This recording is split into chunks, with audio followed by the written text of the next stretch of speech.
Assalamualaikum warahmatullahi wabarakatuh. Perkenalkan, nama saya Salsabila Nurizkia dari kelas 12 KI1 Rombel F.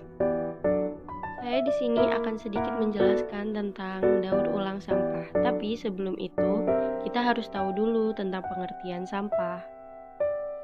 Yang pertama yaitu berdasarkan sumber. Sampah dibagi menjadi 6. Ada sampah dari manusia, sampah dari alam, sampah konsumsi, nuklir limbah radioaktif, sampah industri, sampah pertambangan, dan sampah dari hewan.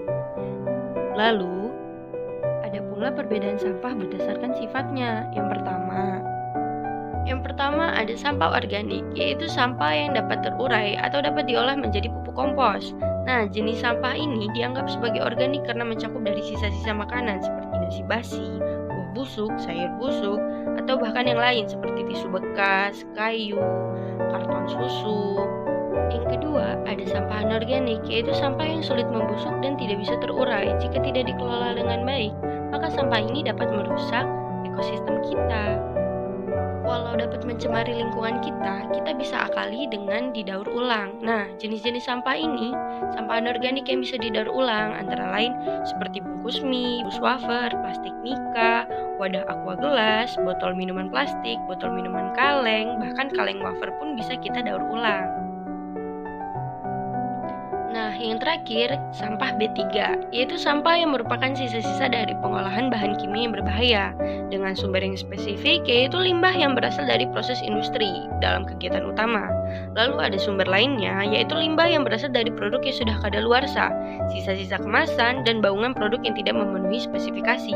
Contohnya yaitu ada dari sampah-sampah wadah kosmetik, sisa-sisa kabel elektronik yang tidak terpakai, baterai tidak terpakai, bohlam lampu yang sudah tidak terpakai, bahkan dari sampah-sampah botol deterjen yang sudah tidak terpakai, namun masih ada kandungan kimianya. Nah, ini adalah contoh sampah dari jenis B3, sampah organik, dan sampah anorganik. Nah, setelah itu, mari kita bahas tentang daur ulang. Nah, jadi apa itu daur ulang? Daur ulang merupakan salah satu proses di mana menjadikan sebuah bahan bekas menjadi bahan baru dengan tujuan mencegah adanya menumpuknya sampah atau limbah yang dapat merusak ekosistem kita, dan juga dapat mengurangi penggunaan bahan baku yang baru dan mengurangi penggunaan energi, mengurangi polusi, kerusakan lahan, serta juga emisi gas rumah kaca. Jadi, apa sih manfaat daur ulang? Manfaat daur ulang yaitu meningkatkan daya kreativitas dan juga keterampilan masyarakat, membantu menciptakan lingkungan yang bersih dan juga sehat, lalu membantu menghemat energi. Pengelolaan daur ulang tidak membutuhkan ruang serta lahan yang besar. Kemudian ada membantu menekan dan juga mengurangi polusi di lingkungan sekitar, membuka lahan kerja baru, meningkatkan pendapatan masyarakat, mencegah serta juga mengatasi pencemaran lingkungan, dan yang terakhir ada mencegah timbulnya penyakit.